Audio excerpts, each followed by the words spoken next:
Hey, it's Bob. Thanks for returning for another in our series of videos specifically for sale by owner.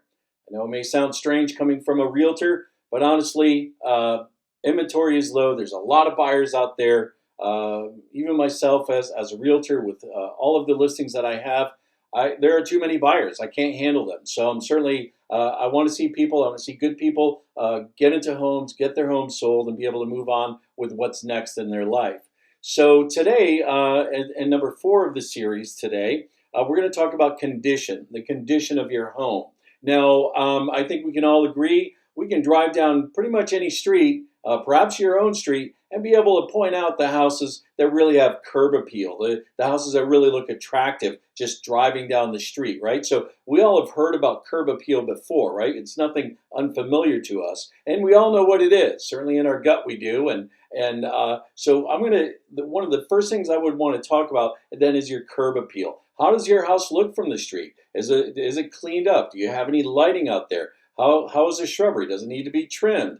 Is it dead? Are you having trouble with sprinklers or dribblers? Do you have any dead plants out front? Any light fixtures that aren't working, such as those nifty little carriage lights that most of us have outside of our garage. So, and even things like your front door is very critical, right? Paint it a color, make it maybe brighten it up, liven it up. Do what you can to increase the curb appeal, that first impression that people get when they drive up the street. Now, all of this stuff, by the way, that I'm covering as far as condition, this all plays into not only the value of your home, the price you might set on it based on the market, but it also impacts the saleability. Even in a low inventory market like we have right now, and I get it that maybe that's why you've chosen to sell your home yourself.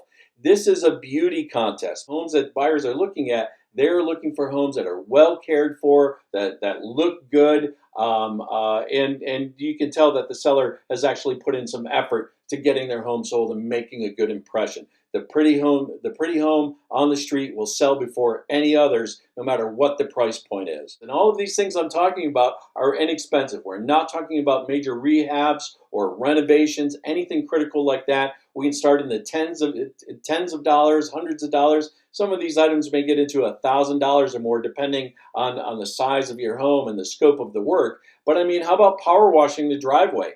Power washing the house, particularly the front of the house.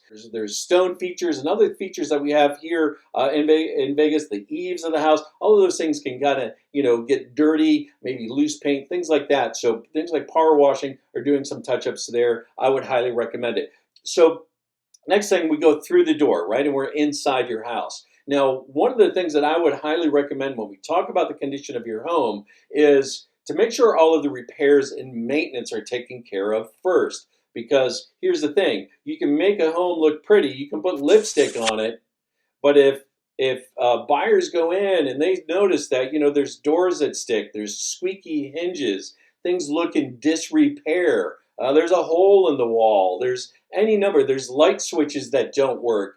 Those all give a very, very bad impression. If they make an offer at all, they're typically going to start lowballing it, because in a buyer's mind, every time they go into a house and it's not well kept and it's not cared for and it looks in disrepair, if they're still interested, they're not going to want to offer you the full value that you may be asking for and you think you deserve. So take the time to go through your house and get some of these repairs done. Most of us aren't necessarily handyman, right? I'm certainly no electrician or plumber. I'm not an appliance guy. I hire people for that. And again, we may be just talking about a few $100 to do things like get carpets cleaned, to replace some fixtures, make sure all of your light switches work. You're not talking about a great deal of money, but it is paying attention to the details so that you make the best possible impression. Now, above and beyond that, in terms of repairs and maintenance, now let's talk about things like touch-ups. Let's talk about features that also make the home attractive. We've all heard about decluttering, right? Take your stuff down. Really, you're looking to sell your home and to move. It's perfectly fine to take things down, start taking things off of walls or decluttering, take things away, put them in a box and put them in the garage. People absolutely understand that. They're not necessarily looking at your garage in terms of it being a pretty space, right?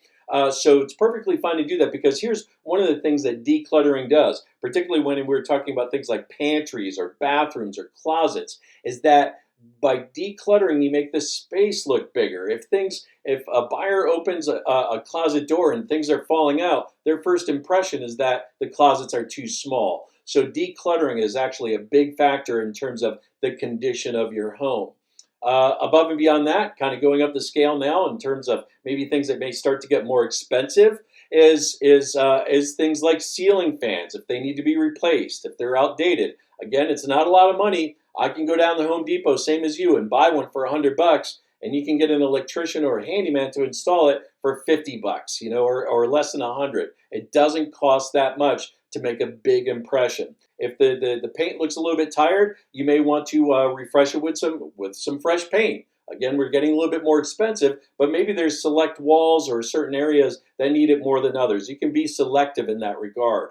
Let's see, things like overall cleanliness of the home, right? If it's clean, do a deep cleaning. Hire somebody if you have to. So all of these things play into it. Now, again, we're not talking about big rehabilitations, big renovation jobs. Most of your money is better spent, quite honestly, just so you know, in the kitchen and the master bed and bathroom, right? Make sure it's spiffed up, make sure it's cleaned up, make sure that master bathroom looks beautiful and has had a deep cleaning. Some of the other things, by the way, I know I'm all over the place, but I'm just giving you some ideas here. But the overall intent, of course, is make your house look better, make it feel better, keep it in good repair, and you will be able to get that price. I've seen it time and time again. A couple $100 in touch-ups and repairs may put thousands of dollars back in your pocket and sell your home faster. So I don't know if you have any questions about condition. It really depends on your home, depends on your budget, depends on your capabilities. If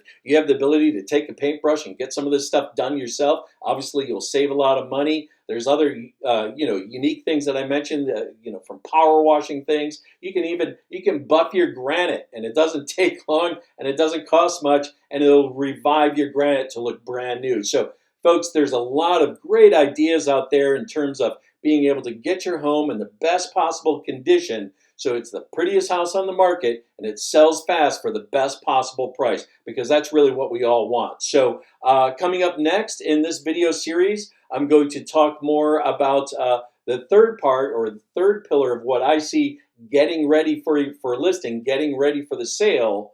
And that's going to take everything we've talked about, and we're going to talk about next your advertising and marketing, right? We're going to talk about some of the things you're going to want to do to prepare to sell your home on your own. So if you're looking to sell your home on your own, I'd like to help. This information is free to you, and of course, I'm available if you have a question. But tune in for the next show where I talk more about advertising and marketing and give you some insights there. Thanks.